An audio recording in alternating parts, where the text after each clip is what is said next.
Hi, what's your name? Sorry, what time's it? Where do you live?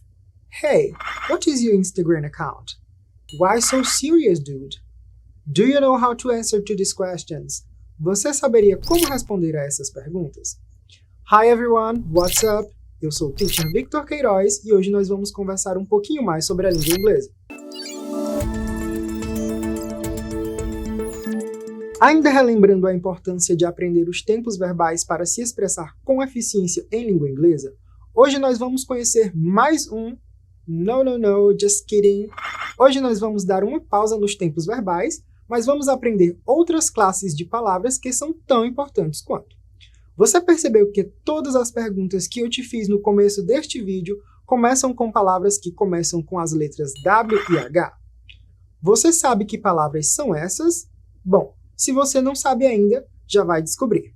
Os Double-Weight Question Words, assim chamados por começarem com as letras W e H, ou Interrogative Pronouns, como também são chamados, e que em português significam pronomes interrogativos, são nada mais nada menos do que palavras usadas no começo das frases para fazer perguntas. Eles são what, which, when, where, why, who, whose, how. E eles significam, respectivamente, o que,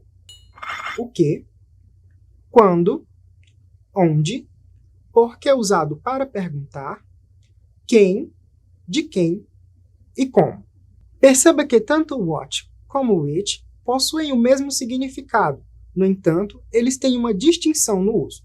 Ocorre que o what é usado para perguntas mais abrangentes, ou que há inúmeras possibilidades de respostas.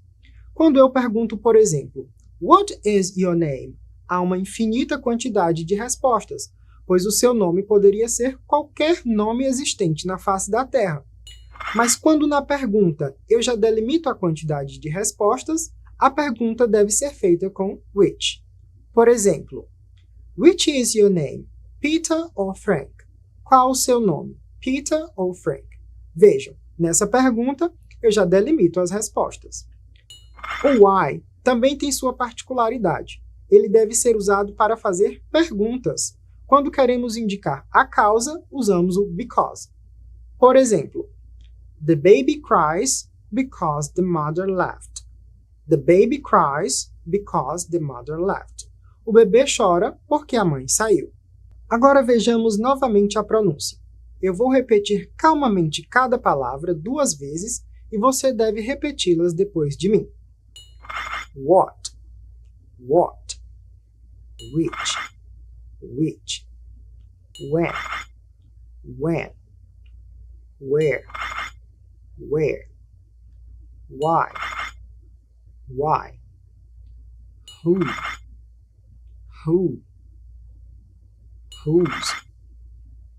whose, how.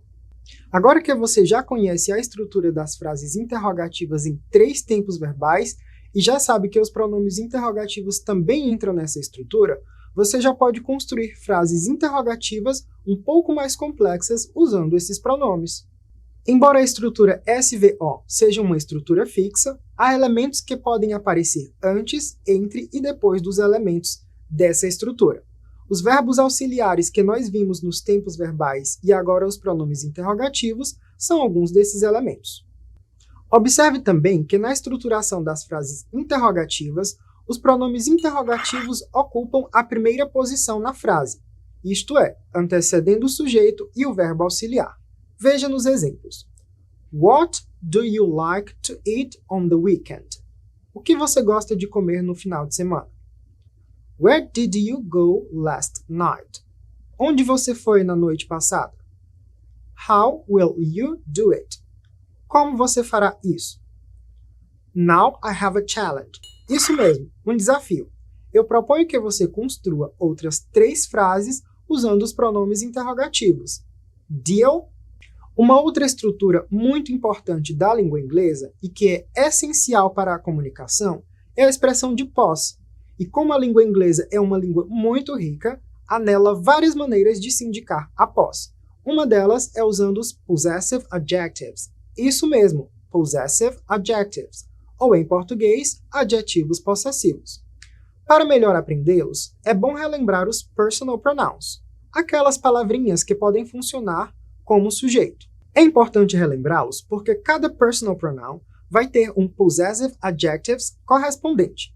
Então, relembrando, I, que significa eu, you, que significa você, he, que significa ele, she, que significa ela, it, que é o pronome neutro, we, significa nós, you, que significa vocês, dependendo do contexto, they, que significa eles ou elas. Agora, vamos aos possessivos correspondentes. Para I, eu, teremos my, meu. Para you, você, teremos your, seu, seus, sua ou suas. Para he, teremos his, dele. Para she, teremos her, dela. Para it, teremos its, dele ou dela, dependendo do contexto. Para nós, teremos our, nosso ou nossos. Para you, teremos novamente your, e para they, teremos their, deles ou delas. Agora, vamos repetir somente os possessive adjectives. My, your, his, her, its, all, their. Mais uma vez. My, your, his, her, or, their. Observe as frases a seguir. His cell phone rang. His startup is organized. She found her flash drive. Perceba que os possessivos sempre antecedem um substantivo. Isso ocorre porque, como se tratam de adjetivos, sua principal função é caracterizar um substantivo, nesse caso, atribuindo-lhes posse.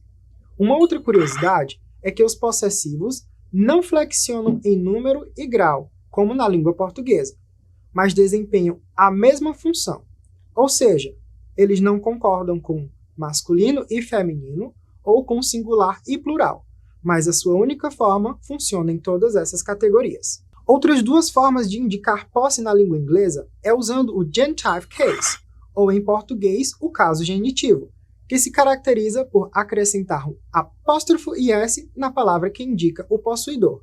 Exemplo, Daniel's Company, a empresa de Daniel. Nora's Products, os produtos de Nora. A outra maneira de indicar posse é usando a preposição of, que pode ser traduzida para o português como de.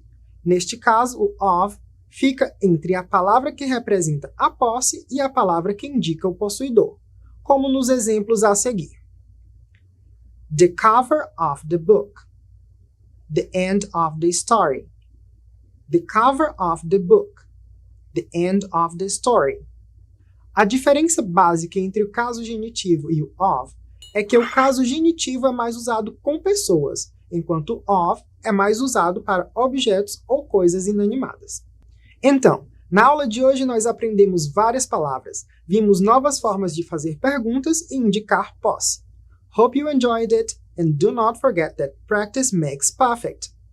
Agora, acesse a plataforma, leia o texto de aprofundamento, responda as questões do quiz, responda a pergunta do fórum e deixe um comentário na resposta de 2 amigos. Bye bye, see you!